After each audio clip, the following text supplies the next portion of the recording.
This episode is proudly supported by Anchor Food Professionals, makers of mainland cheese. Here's Andy Sy from the Notting Hill Hotel. We've been using them for a few years now, using their tasty and mozzarella cheese. We go through about 135 kilos a week at the moment. So a huge number. So we use it for our garlic bread, our pizzas, our parmas, our bechamel, our cheese sauce for our croquettes and arancini, throughout our lasagnas, anywhere we can really. It's such a good product. You know, having the freshest chips to your fresh chicken to a freshly crumbed schnitzel and topping up with a really high quality cheese is amazing. For more information, go to anchorfoodprofessionals.com. When people sort of tell us that this loaf tastes like one they used to make when they were growing their own triticale and their mum would bake for them back in the 50s or something, and they tell us that that's the flavour of the bread is similar to that, and it really makes them think back to those times. I think that's what really does it for me, especially. Hi everyone, it's Dani Valent here with you, and you are, in case you didn't know, listening to Dirty Linen. Dirty Linen is spending the week at Grainz. Grainz is a gathering of people who love grain. I mean, it's pretty simple, really. So it's grain growers, grain users who might be bakers or brewers or maltsters or people like me who just love eating good bread. Grain supports local food economies and thinks about how the food system could run a little bit more ethically, understandably, sensibly, and make for a delicious and economically and environmentally viable world for us all. I mean, that sounds pretty good, actually. Grainz is it's a funny group of people. Does that sound bad? It's a very warm group of people, but I think a lot of people who work in baking and with sourdough would probably not be afraid to admit that it's a slightly quirky community. But we can dig into all of that with Nick Shelley. Nick and his wife Jackie run Blue Wren Bakery in Pomonal, next to the Grampians, and that is where Grainz is for 2025. Nick, welcome to Dirty Linen. Hey Dani, thank you so much for having us on. Have I just really started by insulting you and saying that bakers are quirky? No, I think it's I think it comes with the trade. Usually working nights, not really seeing too many other people. You go home, you go to bed, you wake up, you go back to work, especially working in Melbourne bakeries. The days can all kind of blend together, so it does make you a little bit quirky, is a good way to put it.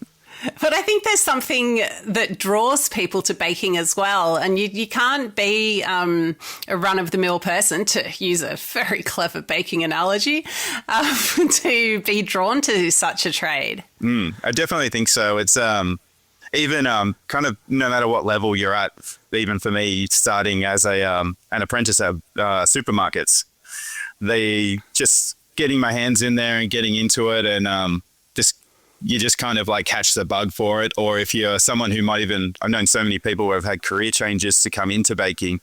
And it's one of those things, I think they read a little bit about it, they have a go at making some bread at home, and then like the rabbit hole opens up and you just fall in.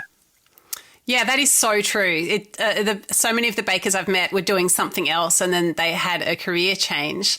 Tell us about the path for yourself. For me, Originally, I started working in the supermarkets and just packing bread in the morning, just a casual job while I was at school, but I didn't really want to be at school. So packing bread, and then the bakers needed help. So I jumped onto the bench there and gave them a hand. And this is supermarket bread. So, you know, it's super heavily, intensely mixed. It comes out bleach white and you just run it through machines, run it into a prover, and you've got things in like less than an hour and a half, you're baking loaves.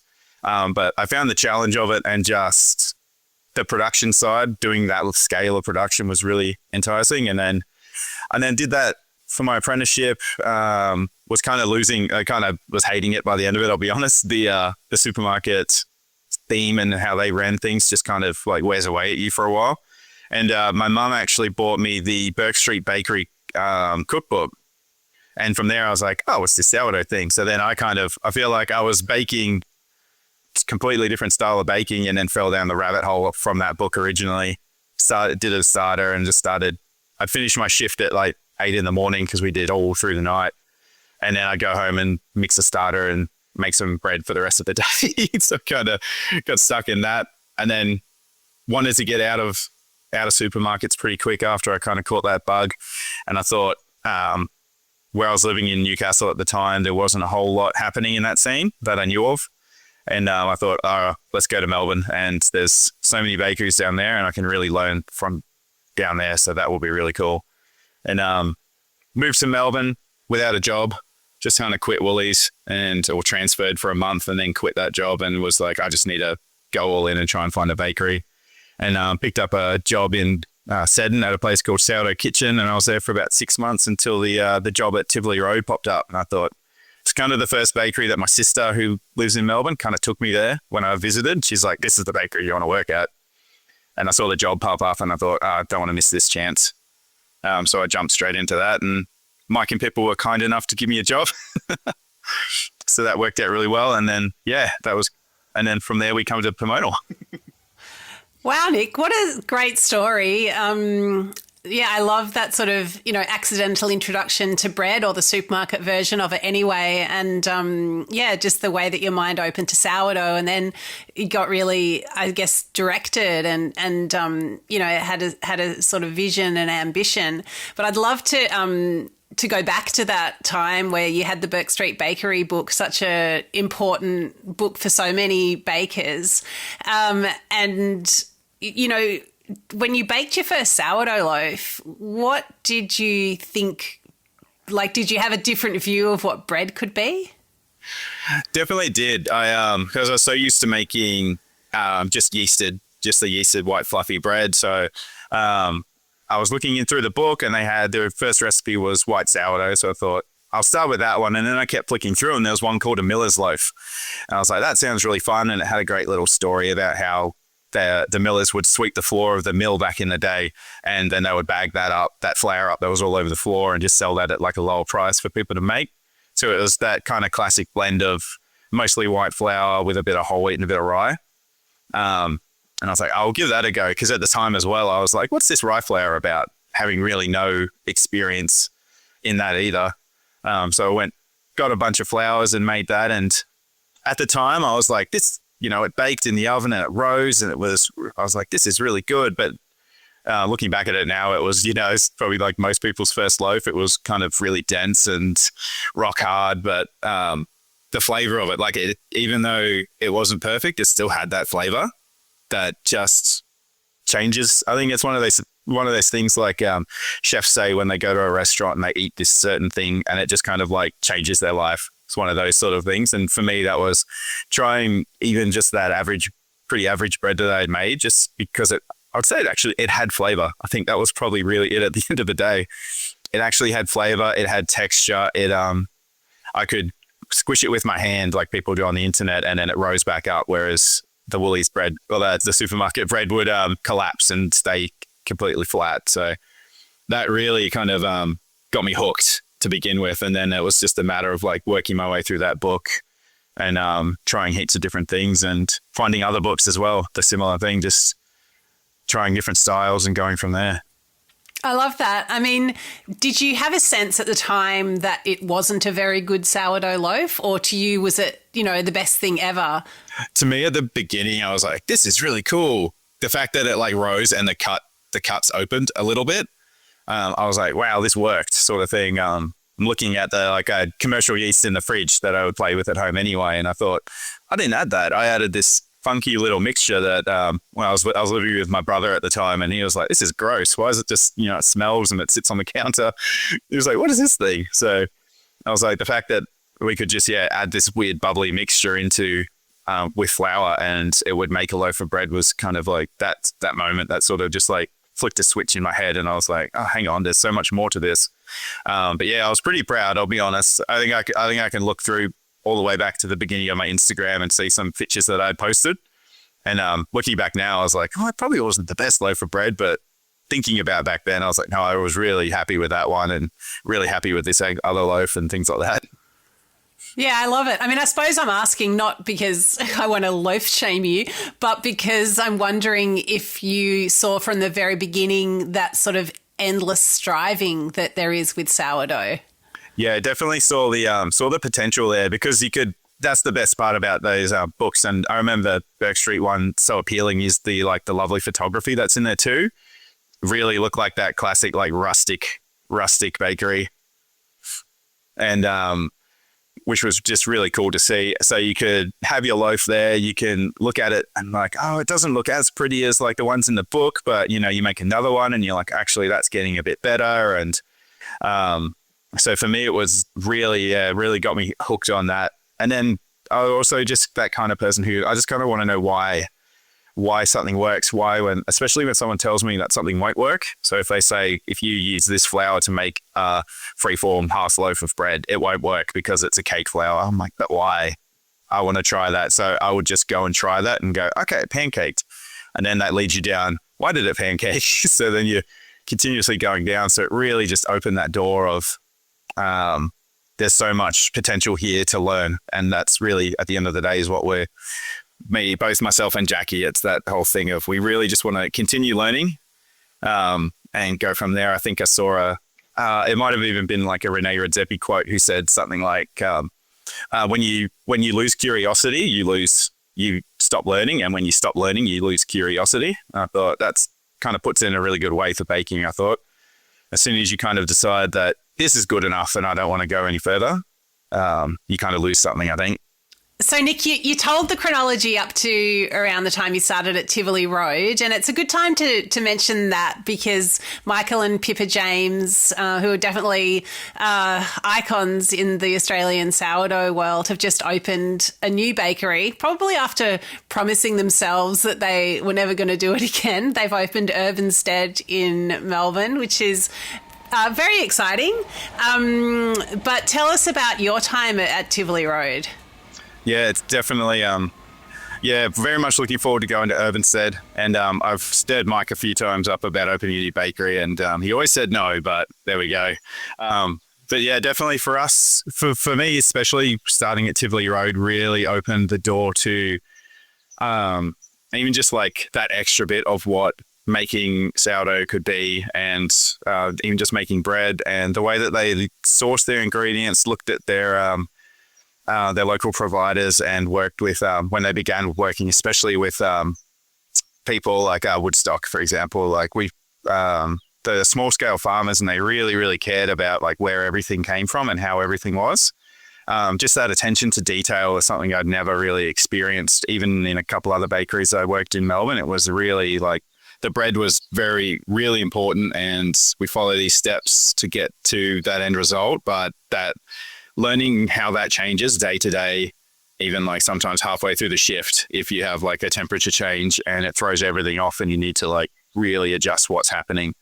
It was so much learning to be had is a good way I think of it, which was just exactly what I was looking for, really looking for a place that we could learn a bit more and just work with other people that had that real passion as well.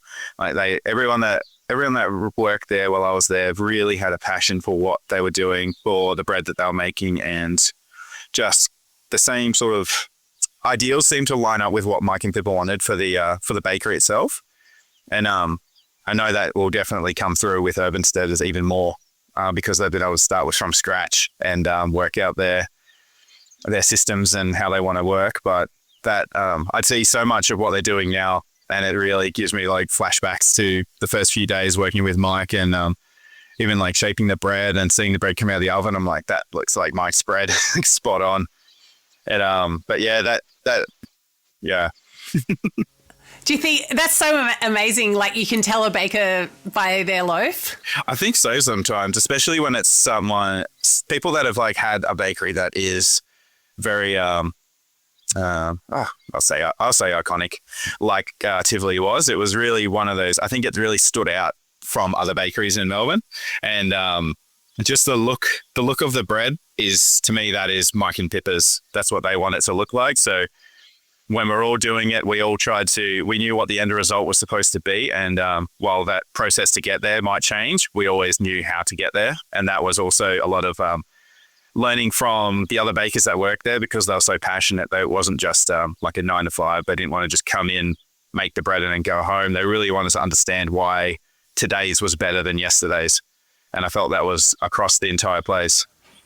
You've given us a bit of an insight into how bread can change day to day and some of the factors, but can you tell us about a day, that was really gnarly for whatever reason and you had to, I don't know, like really use all the levers and magic tricks that you had in your arsenal to get some bread out? Yeah, there's definitely a couple of those days. I remember one was, I think, for a market, we did the markets on the Saturday and things like that. So it was a big market day. The Friday mix the day before was huge. And so I think I got there and Mike was baking, him and Em Hart, who was the head baker at the time. So she was there as well, helping Mike with the baking. And I walked in the door and just saw Mike and I said, oh, hey, how's it going? First thing in the morning. And he's going, everything's, beeped. I was like, oh no, what's happened? And like the fridges, it's that classic, like the fridges had just gone overnight and the bread it hadn't like turned to soup, but he was just hustling to get everything in any available oven to try and save as much as we possibly could because, half of that bread's going to the market too.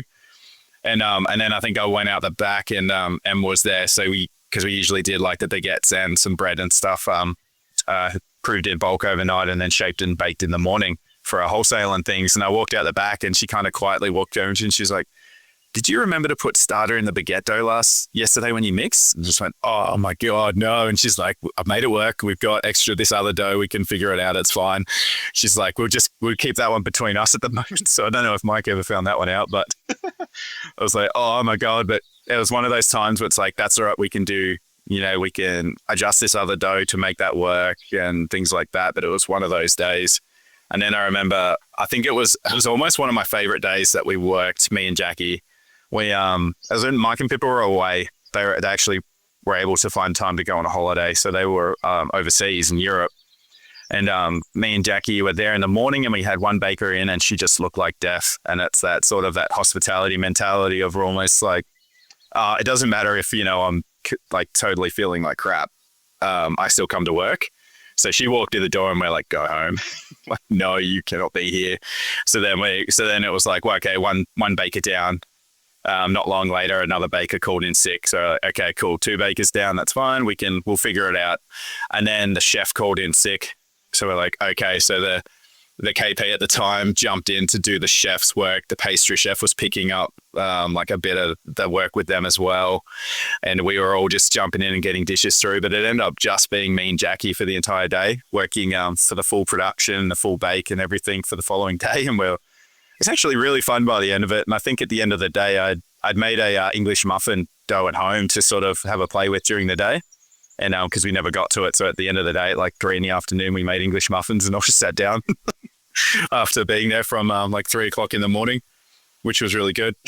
But that, I still think it's one of my favorite days I worked at Tivoli, to be honest. Did you meet Jackie at Tivoli Road? I did, yes. So I think she started maybe 6 months after I did. And we were both, we both had other partners at the time sort of thing. So we were just working there together, which was really nice. I should probably thank Mike and Pippa one day for that introduction too. Yeah, for sure. So Nick, keep going with the story. So how long were you at Tivoli Road and what caused you to make the decision to move on? So I think, if I get the dates right, I think I started maybe late 2015. I think I was there for almost 3 years and Jackie was there for about 2.5. And basically when Mike and Pippa were overseas on that trip and then they came home and me and Jackie caught up with them and they told us that they were going to be selling the bakery.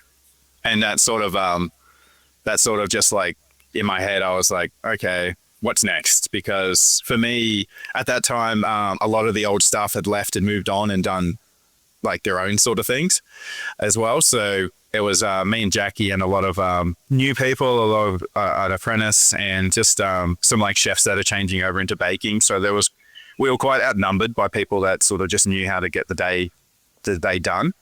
And I spoke to Jackie maybe a week or two after that and just said like, I I think I'm going to move on. I'm not quite sure what I want to do, but basically I want to have a holiday as well, because I hadn't had a holiday in about 7 years, I think, really. And I just said, I haven't been up to the Northern Territory in forever, and all these other places I'd wanted to visit. And she just said, when are we going, sort of thing. So she just kind of jumped on board straight away. And I was like, great, a friend to come with me. This is going to be great. So pretty much, yeah, when Mike and Pippa said that they were selling, that sort of did it for me, because I also looked at it as like, okay, there's the two people that were, I would say, like most senior above me and Jackie. And like then in my mind, it was kind of like, I don't know if there's any more people to learn from in this building at the time, just because of the staff that we had coming through at the time. It was all some very fresh people into baking, really passionate and keen. But for me, it was just no more to kind of learn. So I was like, okay, it's time to move on and find a new place to learn. Yeah, fair enough. So how did you end up opening Blue Wren? We kind of headed out on our road trip, and it was more just about having a holiday, but because we had met so many amazing people, and that was through working at Tivoli, especially like Emily Sarkeld and John Reed were both on the list. So we're like, okay, we're going to go. We left Melbourne and we went to Trentham, and we hung out with John for a bake and hung out with his baker Max for another bake. And then from there we went to Pomonal, and then started sort of planning the trip of where we wanted to go and where we wanted to stop. And another one on the list was Smaller Bakery, when Emily was owned that one. So all the way along, there was periods of like, this is a fun holiday and we're getting away from like hospitality and baking world. And along the way, we just popped into all these bakeries and farmers, people we had met along the way. And part of that was Burrum as well, because they're only 40 minutes from where we were staying at my parents' place in Pomonal. So I'm like, okay, I'll just sheepishly sent them an Instagram message and sort of like, it was like, oh, I'm from Tivoli Road and we'd like to come and see the farm. And just Steve and Tana, some of the most hospitable people you'll meet. So they were like, come out, no worries, just come and hang out. And they took us around the whole farm. And so it was really about that. And we never really, we didn't set out going, oh, we're going to start a bakery when we come back to Pomonal or anything like that. It was kind of along the way. A lot of people, they were giving us all this really good information and tips and tricks of how they'd done things. And they always kind of were like, so when you two open your bakery, and so when you guys have a bakery, wherever you settle and stop. So we kind of had the idea planted in our heads, I would say.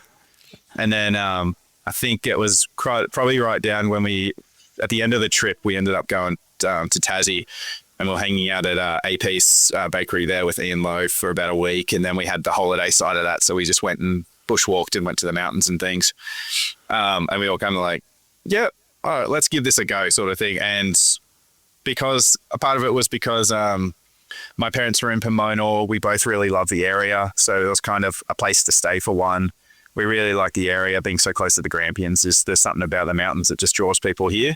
And the other thing, the proximity to Burrum was huge for us, just thinking we can potentially go and pick up the grain that we want to use in our bread and talk to the farmers day in, like year to year, about the harvest and things like that. So that was also seen as like, that's just another opportunity for us to learn the farming side, which I honestly had zero idea about working and living in Melbourne. Like, the stuff that I know now just from talking to farmers around here and things like that, and actually understanding, I'm kind of like, okay, I had no idea. Like, I would never force my ideals onto you now, knowing like what you go through day to day just to like provide a bag of grain at the end of it.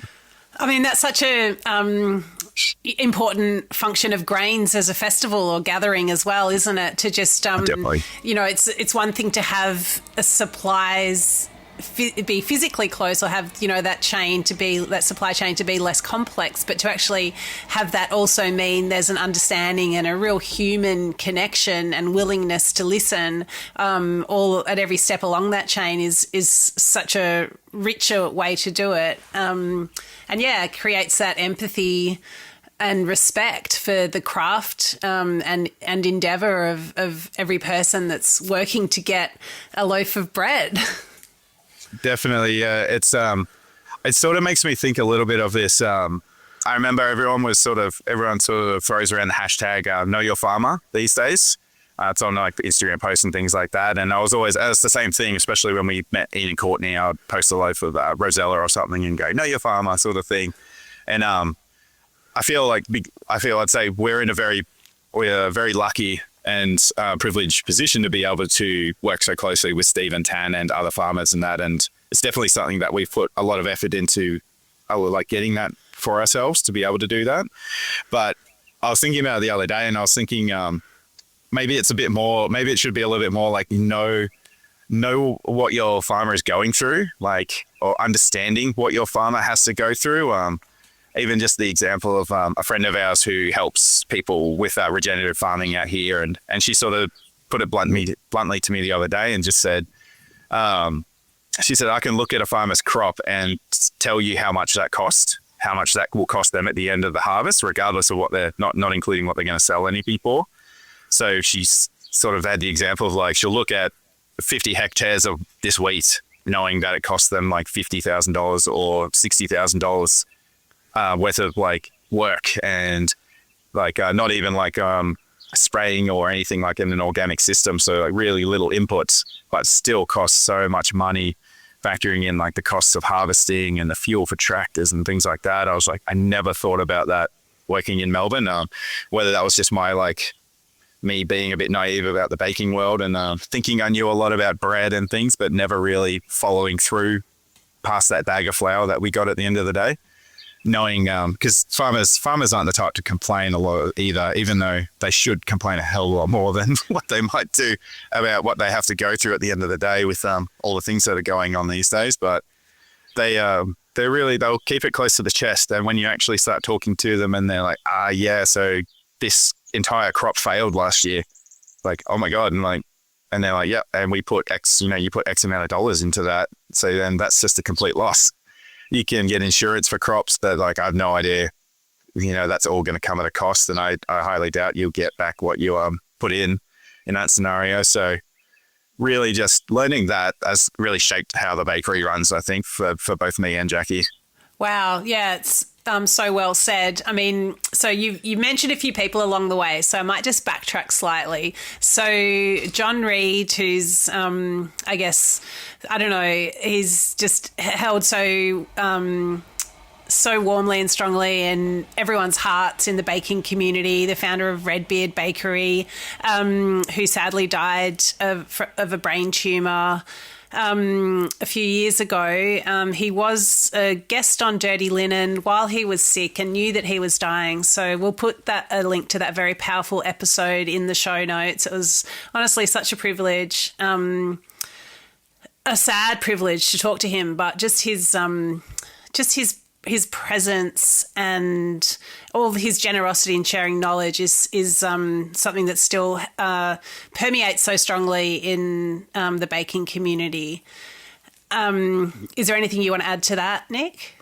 Yes, definitely. It was, I'd say like we, both from Jackie and myself, we didn't know John nearly as well as so many other people in the Grainz community, especially but anytime I spoke to him, anytime we were out there at Redbeard, he was always just the most hospitable person. He would just hand you things and be like, try this. Like, he was so passionate. He, I think it's just one of those things. He just like hand you this. We just changed the flour in this bread. Try this, or have this like strawberry milkshake. We just started getting strawberries in from this place down the road, and we always like to describe the food and the bread at Redbeard. We always just sort of think as it tasted like it should. If that makes any sense. Like a strawberry milkshake tasted like that, and how they made that was like blitzing up strawberries. There was no skipping, there was no shortcuts with John, and we really drew some inspiration from that. Just he stuck to his guns, and he never backed down when people sort of like challenged him. But he was also always cordial. He never like put people down. He never was rude or anything like that. He was always happy to have a conversation with you about something you may disagree with, but he never tried to force his opinions on people. He was always just speaking out. And that really was very inspiring for us. And we just respected him so much for that sort of thing, and just for being who he was. And part of us is we always look forward to the day where we're comfortable having people come to stage at the bakery, because we can then start to sort of repay that kindness and generosity that him and so many others sort of gave to us over the time. And then to skip forward a little bit, that's part of the reason why we wanted to, there's the variety of grain that's growing at Burrum, the hopscotch landrace is named after John Reed. We talked about it with Steve and Tan. We really wanted to sort of have that as a little tribute, just to sort of like show our respect and show our appreciation for everything John did for the community over time. And he was so passionate about having different flowers to work with and basically doing what Burrum's been doing. He came out and helped weed the trial plots when we're all hand weeding them. 42 different lines. So just to sort of make them as good as they possibly could be. And was just always so kind and generous. So I think it's best just put simply as that. Like, there's no other superlatives you can throw at it. He was just a really kind and generous person and influenced so many people, even if they don't think about it now. And with the name Hopscotch being a link to his Instagram, which is still up, so people can still go and look at his Instagram. We talked to Tyus and the boys and sort of wanted to make sure that was okay, that they agreed and they were okay with us using his name kind of like that.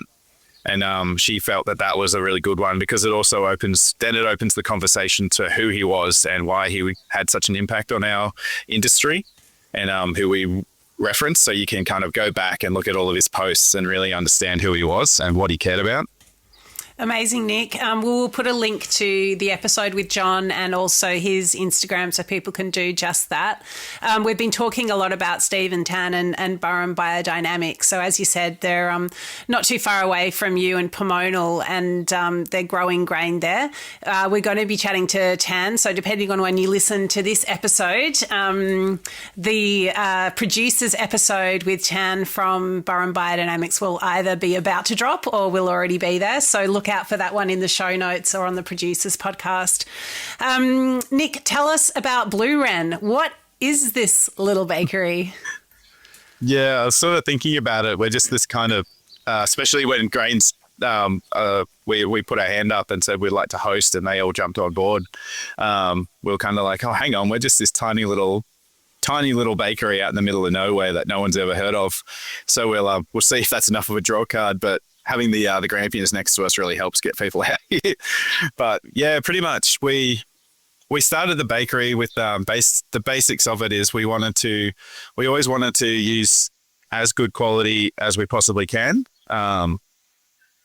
with our flours, with our products and everything. We always want to make quality and consistency is the two of the main things that we always want to do. We want to try and work with as many local producers and farmers and things like that we possibly can, and just use what's around us as much as Australian ingredients as possible. Kind of almost the same as like most bakeries opening these days. Like we all have these similar ideas, and we've just found ourselves in a position where we can really tap into that local community and ideally become a part of it at the end of the day.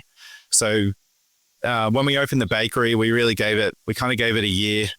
We were originally baking out of the whole kitchen that we hosted Grainz in with one Rofco oven, and we thought to ourselves, we'll give it a year, give it 6 months, and just see if it's viable. Because at the end of the day, if we could force this bakery with the kind of bread that we want to make on people, but if they don't buy it, it's not really worth it. And so just slowly working that, Jackie really held down the fort for the first few years, almost by herself, because when we moved out here, I had no money. So I was cooking in Halls Gap at the brewery in there, just casually, and then doing a bit of the bakery, but Jackie really sort of held the fort there. And then over that time, we decided that, this is going to work. Let's give it a go. We actually stopped doing the bakery for about 6 months because we thought it's not viable in the hall. We need to really suss out a location where we can do more, which is when we got the house that we're in now. We started renting that, spoke to the landlords at the time, and they were very happy for us to operate a bakery out of their house, which was really good. And then just kept sort of plugging away at it, slow and steady. The idea was to start small and grow slowly, grow organically, and not take any loans on, because for one, with me having no money, we were also looking at buying the house that we were living in to then be able to use that for the bakery in the long term. So it was very much about we can't take on any more debt. We don't want to just be buying equipment that we don't need, and things like that all tie into like things we learned along on our road trip of like just using what you have to begin with and slowly working out what you need to just take that next step to get a bit more productive or do a bit more. And then from there, we started again, doing the bakery, and that kind of like cut into COVID times as well. So that really just sort of, with everyone around the country, just really a bit of a kick in the guts there for everyone. So we just slowly baked away, did a few bakes here and there sort of thing. Nothing was open, and it's very quiet out here during that time. There was definitely more kangaroos around than there was people. But it really sort of just gave us the time to make sure we kept doing what we wanted to do, keep our ideals where they were, and work on the products, just tweaking everything. I think even the country loaf that we make now is probably like the 15th version of that recipe, and timings and scheduling and things like that. So we really just kind of put all of our interest into it to try and make things as best as they could be and as consistent as possible. And then once COVID started dying down, we were like, okay, we need a dedicated space to do this bakery if we're going to go for it. And we decided, let's do it. So that's when we built our shed from scratch. It's just a small 9x6 shed. So I think it's only 80 square meters sort of thing. So it's not huge. And that was also the point. We didn't want it to be too massive, because that can also sort of like make things inefficient and slow you down. So we thought, this is a really good size. We'll work from there. And then that's when our firstborn came along. So Dane came along, and it pretty much took almost until he was maybe like 1 and a bit, to have the bakery built, connected with power, up and running, the ovens in there, benches and things like that. We just collected along the way from people that were selling secondhand benches and equipment and stuff. So once we kind of got up and running, and I would say that was probably late 2022, that's when I would almost say like that's when a bakery really went. And we went from there and decided, let's have a real good go at this. I stopped working at the brewery. Jackie was doing a few shifts she still does a couple shifts at the general store, which is more just for a bit of fun than anything else. So we were both pretty much tied to the bakery from then on, and we thought, let's really get in and go. And again, grew very slowly. So to begin with, we weren't doing massive productions. We didn't have heaps of customers, but we just kept plugging away and trying to keep that quality and consistency all the way along. And then so we actually found originally we tried to do the CSB, I think they call it, the community supported bakery subscription sort of system. And we actually found we did better, and we sold more bread. So we sell a little bit direct to people around, but mostly we sell to retailers and wholesalers and things like that, and do the markets and all that. But we found that people out here really they really liked the idea of being able to go to the local Pomonal general store and buy our bread from Nadia there. So I think a lot of people said, they're like, and then we're supporting both of you sort of thing. So, and I'm like, that works perfectly. Like, that's ideal. So then that was just another sort of thing that made us feel a little bit more tied to the community than even just selling directly. It's people are going to places to buy from their local shop because they know that we supply that local shop. Whereas everyone kind of knows that if they bought directly from us, we don't have that added on cost of wholesale. So they probably get a loaf of bread for a little bit cheaper. They went directly through us, but especially for the people out here, they really love being able to go to their local shop or wherever it is and pick up a loaf of our bread, supporting and knowing that they're supporting like a bit more along the chain than just the one person. Nick, what difference does it make to a small town to have its own bakery?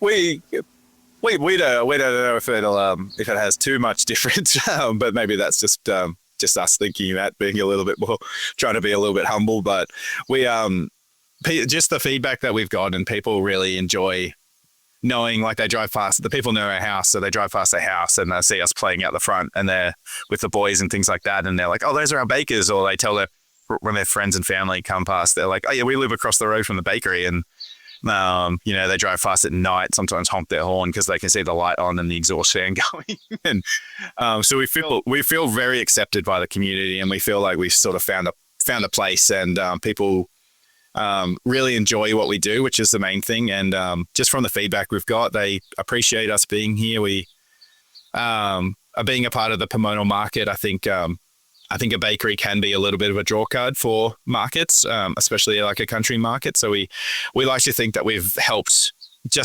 continue to build these markets, sort of thing. I don't believe that we're the sole reason why the markets are getting better and better. We feel like we're just helping along the way, which has been really, really amazing in the the feedback from people is what keeps you going at the end of the day. Sometimes in any form of hospitality, I think when people sort of tell us that this loaf tastes like one they used to make when they were growing their own triticale and their mum would bake for them back in the 50s or something, and they tell us that that's the flavor of the bread is similar to that, and it really makes them think back to those times. I think that's what really does it for me, especially.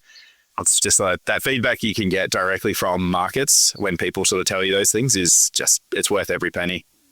Love it. Nick, the theme of Grainz 2025 was resilience, and there was a pretty good reason for that, or at least in part, which is what Pomonal's gone through the past couple of years. Do you want to tell us about the bushfires? Yeah, so Pomonal's definitely gone through its fair share of bushfires throughout the years. There's been some major ones in the early 2000s, and then even a couple slightly bigger ones since before we moved out here. But basically, it was in February in 2024. Dry lightning ignited a fire on top of the ridge, just pretty much directly across from Pomonal, and it was one of those days. It was hot and dry and windy, and we had an extreme, I think it was extreme fire danger day for us. So we were kind of on edge as it was. And then because of the way that the fire line, like the places are broken up, Hall's Gaff is actually a different area to us. I think they might be the Mallee or the Wimmera, and we're the southwest. So they actually had a catastrophic fire danger day warning, which typically means like something is going to happen. And if it does, it can be really, really bad really quickly. So we kind of were on edge, but we weren't at that level. When that sort of comes, we tend to try and get out of Pomonal for the day, and we'll just go to one of the major towns and spend the day there. But pretty much we sort of saw the pop-up on the Vic Emergency app that the fire had ignited, and then maybe half an hour or so we were just waiting to see what would happen. And the fire started, the wind changed, and the fire started coming down directly towards Pomonal. And with the conditions it was just ripping really, really fast. And we had Nana came over, and me, Jackie and Dane, we all piled into the car and we headed towards Ararat, which is one of the closest major towns, about half an hour away. And I'm pretty sure, I think it was when we left, it was the yellow warning, which is like prepare to leave, like make sure you're ready, basically cars packed we all have emergency bags and things like that out here with clothes and whatnot. So everything was in the cars ready to go. We got that warning and we thought, let's just leave. We don't want to be here around for any of this. And then from there, I think it was almost when we got to Ararat, it was leave immediately. So that's them saying like, it's coming. We don't think we can stop it. Get out of Pomonal. And then we're at the library for a little bit in Ararat, and we decided let's just go find a place to stay in Ballarat and get really like out of the way. A big part is that's why we evacuate, is to get out of the way so that the CFA can do their job, because if they know that you're here, they might put themselves at risk to go and back and save you, because we know these guys, we know all the people in the CFA, they're our local community and they care about us. So of course they're going to come for us, even if they probably shouldn't. So I think it was almost halfway to Ballarat, which is only about an hour and a half from Ararat. It was shelter in place. Like it was too late to leave. Do not leave your home in Pomonal. And the guys in the CFA described the Pomonal fire as a 20-foot wall of fire that came down from the mountains. And it, I think by the end of it, it had knocked out about 40 homes in Pomonal, which is almost like a third of the town. And a lot of loss in the center of town. And just from what I understand, from just hearing from a few of the CFA and the firefighters, they sort of said like a wind change came at about 10 p.m. at night and pushed the fire back towards the mountain and a bit more along the mountain ridge rather than pushing it across towards Pomonal, pushing it north sort of thing. It kind of went a little bit more east and southeast. And that, a few guys have said like that's what saved the rest of the town. Like there would not be the rest of the town if that wind change hadn't come through, because they just said they could not stop it. And I think the only reason our house and our bakery, the fire burned probably within a meter of the bakery wall and probably within 6 meters of our house. And I'd say it's probably the only reason we have a home still is because the CFA parked a truck there. They had trucks parked. You could kind of see the indentation and where the fire line stopped. And I'm like, yeah, that's where they stopped it. Probably about 6 meters from our house. And And even still then, people say to us, they're like, we don't understand how your house is still there. It's old and weatherboard. There's cracks in the weatherboards. Like there's exposed timber. Just really lucky. We just count ourselves so lucky that we still have a home, whereas so many people lost a lot in Pomonal. And then from then on, it was a lot about, that's what we'd say about the resiliency. So the community kind of banded together to sort of get back to some sort of normalcy. And a lot of the older people here had been through this before with previous fires. So they sort of like, everyone kind of rallied around them, knowing like how they sort of like kept everyone going and helped people that needed helping. And they set up a bunch of community things. There was a relief hub at the hall. So people made donations of like clothing and furniture and just anything you could kind of think of that you might need. There was food and all that sort of thing. People donated vouchers to Bunnings and local businesses and things like that to sort of also help bring local businesses back up a little bit, because everything just dropped off. And while we try not to rely on the tourist trade, there are a lot of businesses around here that do rely on that tourist trade, and it just like killed everything. There was no tourists. There was no one coming out because it's a real scary thing hearing about the bushfire. So people just didn't want to get too close to it, even though it was done and everything like that. But so yeah, for the rest of the year, it was just about sort of rebuilding and getting back to some sort of normalcy. And we felt like that was coming in November. Like tourists had started coming back in that last school holidays just before the Christmas ones. And everyone was looking like they were going to have a really good Christmas season over those 6 weeks. And that's when the Grampians fires started just before December in the Yarram Gap.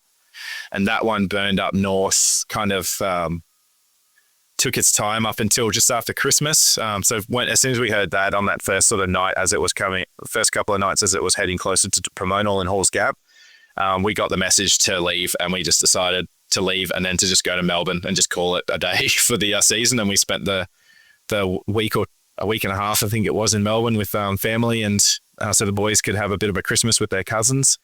And we just try not to think about it too much, but they ended up getting that one under control. I think it was just after Christmas.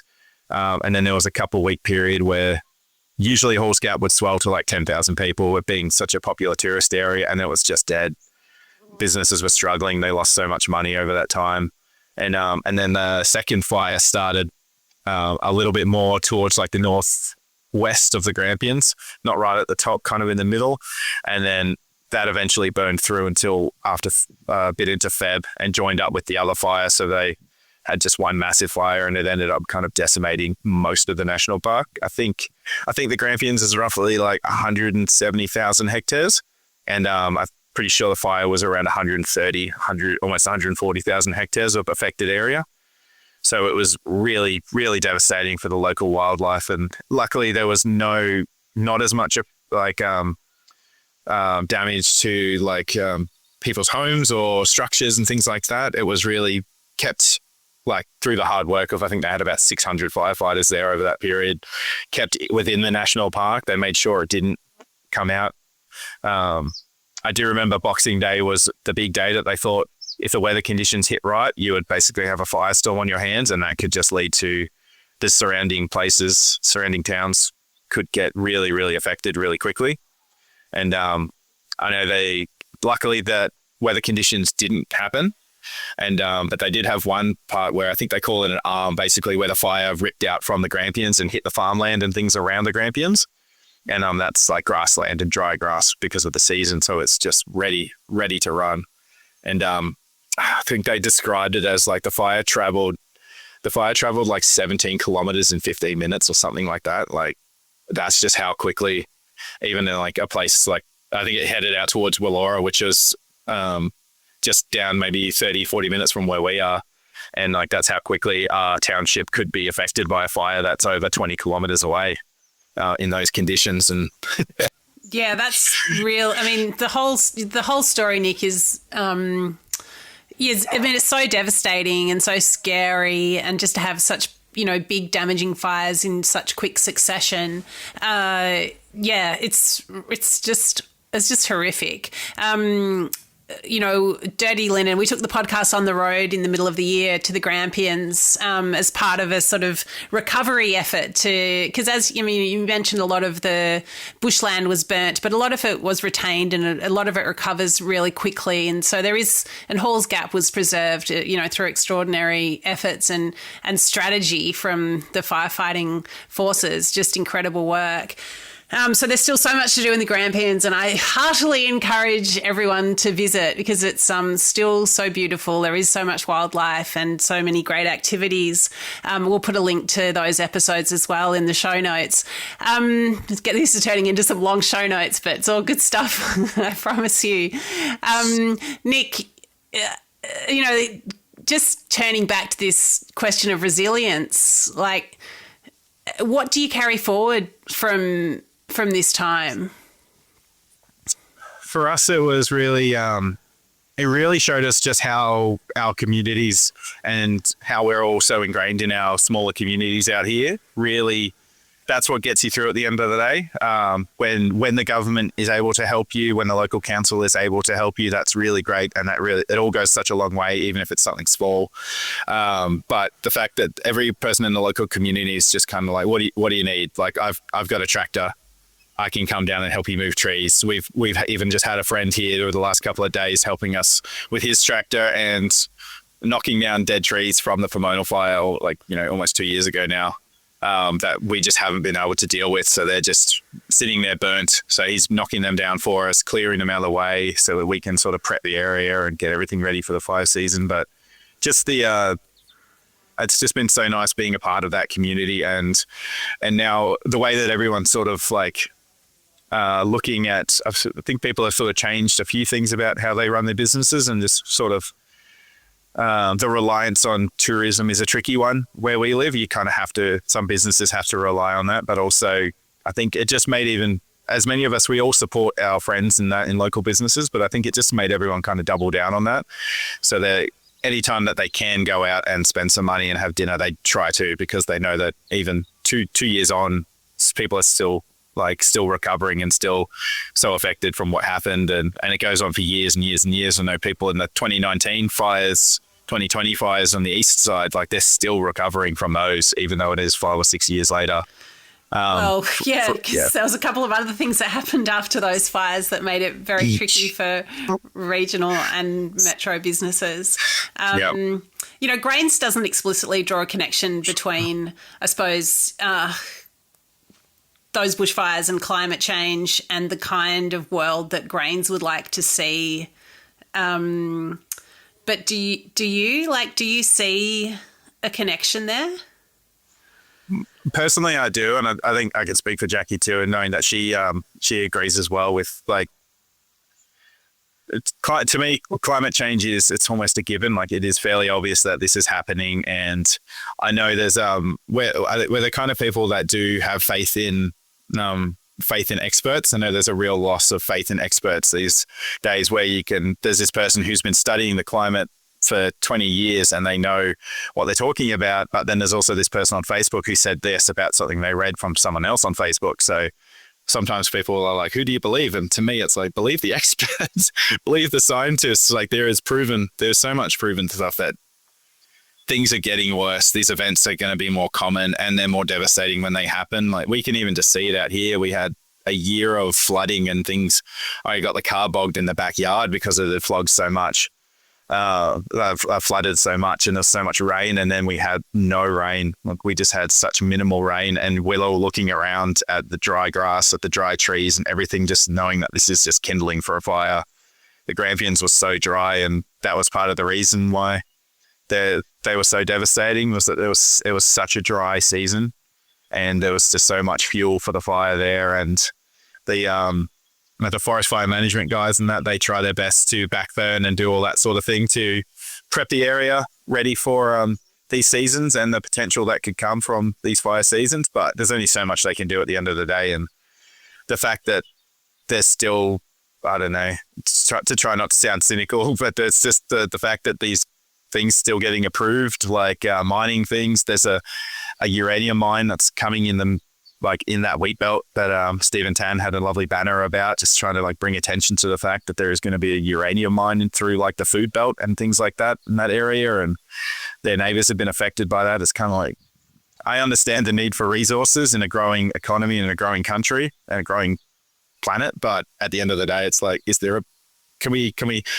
work this out to a better way than just sort of like continuously going down the same road? And it's just, we definitely see that connection, and we're seeing it getting worse and worse. And I think once it starts hitting people's food, they realize they're going to be paying a lot of food because it's being imported, because the devastating conditions out here, food isn't coming into the cities and things like that. That's when people might take notice. But because there's a bit of that disconnect of where your food comes from and what it takes to get that food onto your plate, there's still that disconnect. And I think then that brings another disconnect in with like, actually that's affected by the climate, and the climate's being affected by this. And yeah, I definitely agree with the human-caused climate change, we should call it.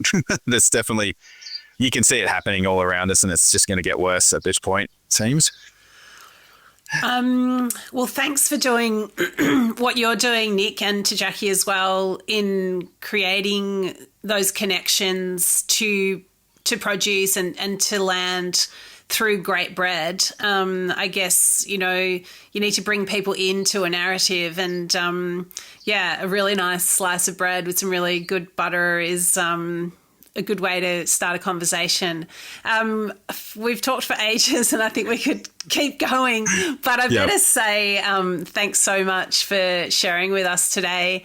Really, it was such such a privilege to be in your orbit at Grainz. Thank you so much for hosting us in Pomonal. It was wonderful to dip into your world and spend time in your shed bakery on your home block. I love the way you've created your business so it works for your life. And I hope you have many fruitful years ahead of you.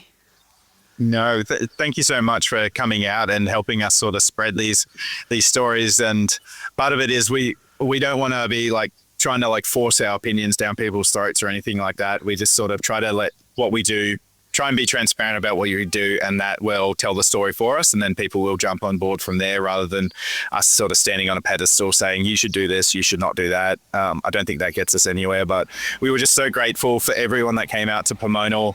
The local community we had so many messages and emails from people and feedback just saying they were so excited to see an event like that on at the local hall, seeing people walking to and from the bakery in big groups, and just the experiences with people that stayed and ate at the local businesses. The Grainz community was just like some of the most thoughtful, kind and generous people that they had come through, and it just like seemed to be a real kind of morale boost for the community, knowing that like things are getting better, people are going to come out and spend some time here, and especially to the Grainz committee, just the amount of work that they put in to make even a small Grainz like ours happen is, with everything that's going on in their own lives, they've all got their own things that are happening, and the fact that they could take some time out of that to help us do this for our Grainz community and for the local community, and to Stephen Tan as well for letting everyone come out and see the farm. And to me, that's a big thing. They're really inviting people into their personal space and just giving everything to people that come out, answering every question and trying to do what they can. And at the end of the day, we always say like without them, we don't have bread and we don't have jobs, and we would be doing something else. So at the end of the day, we always got to look back and thank our farmers for doing what they do, because without farms, there's no food. All right. Good place to leave it. Thank you so much, Nick. No worries. Thank you, Dani. This is Dirty Linen, and I'm Dani Valent. We air the issues that the hospitality industry finds hard to talk about, hearing from different people with unique perspectives. We want to hear from you as well. If you have something that needs to be said about a topic, get in touch so we can include your perspective. Contact us at dirtylinen@deepintheweeds.com.au or hit us up on Insta at Dirty Linen Podcast. We can't wait to hear from you. This